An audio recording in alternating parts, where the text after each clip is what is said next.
नमस्कार, मेरा नाम ऋतिक ठाकुर और आप इस वक्त द हिंदी टॉप देख रहे हैं। आज प्रशांत किशोर की एक प्रेस कॉन्फ्रेंस थी। आपको बता दें, पहले जब प्रशांत किशोर की प्रेस कॉन्फ्रेंस हुई थी तो उसमें तमाम जो नाम है वो प्रशांत किशोर की तरफ से लिए गए थे, जिसमें कई बड़े मंत्री थे जिनका नाम शामिल था, जिन पर तमाम आरोप लगे हुए थे। सम्राट चौधरी, दिलीप जायसवाल, संजय जायसवाल और तमाम लोग थे। लेकिन आज जो ये प्रेस कॉन्फ्रेंस हुई है जनसुराज की तरफ से, साफ तौर पर ये दर्शाती है कि प्रशांत किशोर के पास एक खाका पूरी तरह से जो तैयार है, उसमें तमाम मंत्रियों के नाम है और आने वाले समय में और भी इस प्रकार की जो चीज़ें हैं, जो आरोप हैं, वो सिद्ध करते हुए प्रशांत किशोर नजर आ रहे हैं। क्योंकि पहले हमने देखा था, क्योंकि जब ये आरोप लगाए गए थे उसके बाद संजय जायसवाल ने एक प्रेस कॉन्फ्रेंस की थी, उसमें एक शब्द का इस्तेमाल किया था कि प्रशांत किशोर कांग्रेस के टाइम पर जो बिहार है उसको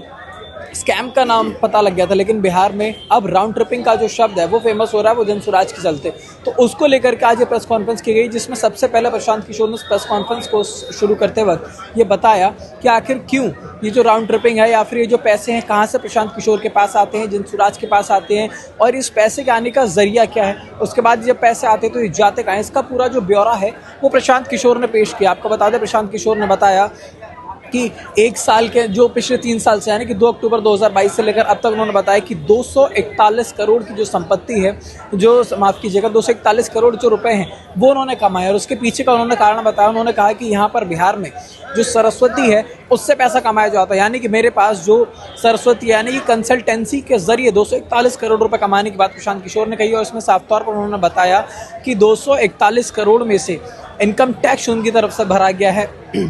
18% जो जीएसटी है वो उनकी तरफ से भरा गया है। इसके बाद 98 करोड़ रुपए जो हैं वो जनसुराज के खाते में प्रशांत किशोर के निजी अकाउंट से डाले गए हैं, जो साफ तौर पर ये दर्शाती है, वो बता रहे हैं कि हमारा एक एक पैसा सफ़ेद है। और इसके बावजूद अगर किसी प्रकार की कोई शंका है तो भारतीय जनता पार्टी या फिर केंद्र सरकार हो चाहे राज्य सरकार हो, वो इनके ऊपर ईडी हो, सीबीआई हो, इनकम टैक्स हो,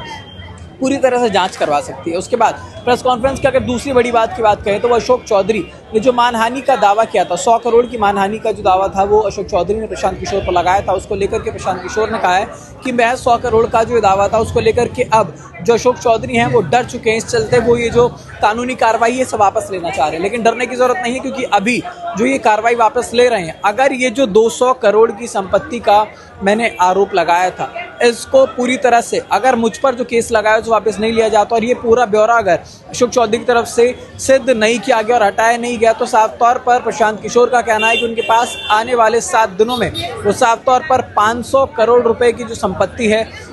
उसका भी जो प्रमाण है वो पेश करके साफ तौर पर उनका कहना है कि अगर 7 दिन के अंदर ये वापस नहीं लिया गया तो 500 करोड़ रुपए का और जो खाका है वो उन्होंने तैयार किया हुआ है, जो अशोक चौधरी की शायद एक बार फिर से मुश्किलें बढ़ा सकता है। उन्होंने साफ तौर पर बोला है कि अशोक चौधरी ने जो आरोप लगाए हैं, जिस तरीके के भी ये आरोप लग रहे थे, मेरे ऊपर 100 करोड़ का मानहानि लगाया, इसे वापस ले लीजिए, मैं इससे डरने वाला नहीं हूँ। उसके बाद सम्राट चौधरी का जो मामला निकल कर आ रहा था, क्योंकि पहले सम्राट चौधरी पर भी हत्या का आरोप लगाया गया था और हत्या के आरोप के बाद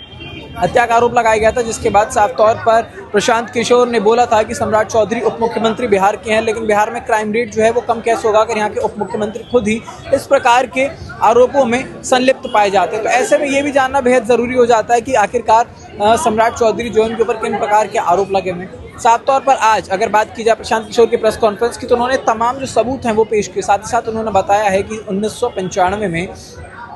सुप्रीम कोर्ट की तरफ से सम्राट चौधरी को बरी किया गया था, जिसमें 7 लोगों की मौत का जो मामला था वो था। उसमें बताया गया था कि प्रशांत किशोर की जो माफ़ कीजिएगा जो सम्राट चौधरी हैं उनकी उम्र महज 15 साल थी, जिसके चलते उन्हें नाबालिग समझकर छोड़ दिया गया था। लेकिन अब अगर बात की जाए 2020 के एफिडेविट की, तो उस एफिडेविट में साफ तौर पर 51 वर्ष की जो उम्र है वो दिखाई गई है सम्राट चौधरी की, जिसके हिसाब से 1995 में उनकी उम्र 26 वर्ष थी। 26 वर्ष की उम्र के व्यक्ति को अगर छोड़ा जाता है तो वो साफ तौर पर गलत है। इसको लेकर के सम्राट चौधरी को सरेंडर करने के लिए बोला जा रहा है, क्योंकि तारापुर में जो हत्याकांड हुआ था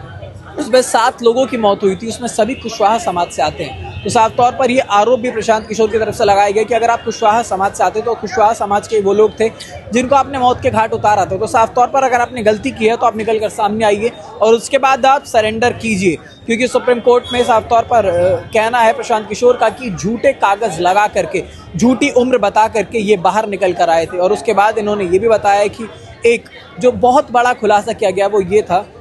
कि शिल्पी गौतम जो यहाँ की पत्रकार थी, उसके साथ रेप और हत्याकांड का जो मामला था वो चल रहा था, जिसका आरोप जो है वो साधु यादव पर लगाया गया था। उन्होंने साफ तौर पर कहा कि लालू यादव का वो जंगल राज का दौर चल रहा था और उस जंगल राज के चलते जो ये आरोप साधु यादव पर लगा था वो दबा दिया गया और वो हटा दिया गया। लेकिन उन्होंने साफ तौर पर प्रशांत किशोर ने बताया कि इसमें जो सीबीआई के हाथ में जब ये केस गया था शिल्पी गौतम वाला, जो पत्रकार थी यहाँ की, बहुत पहले की बात है ये, तो उसमें जांच जो है उसके दायरे में सम्राट चौधरी भी आए थे, इनके भी सैंपल्स लिए गए थे। तो आखिरकार क्या जो ये मामला था इसको लेकर के एक प्रेस वार्ता की जाए सम्राट चौधरी की तरफ से और वो बताएं कि इसमें उनकी क्या भूमिका रही थी। तो तमाम जो बातें हैं वो साफ तौर पर निकल कर आई हैं और प्रेस कॉन्फ्रेंस में बताया है प्रशांत किशोर ने, और उन्होंने कहा है कि जो अशोक चौधरी वाला मामला है अगर वो पूरा नहीं होता है, अगर सम्राट चौधरी वाला मामला है वो पूरा नहीं होता, अगर ये लोग प्रेस कॉन्फ्रेंस करके इन बातों को सिद्ध नहीं करते हैं तो इनके पास पूरा जो डेटा है वो तैयार है, ये सबूतों के आधार पर ये बात कर रहे हैं और साफ तौर पर सारी जो चीज़ें हैं वो पेश भी करेंगे।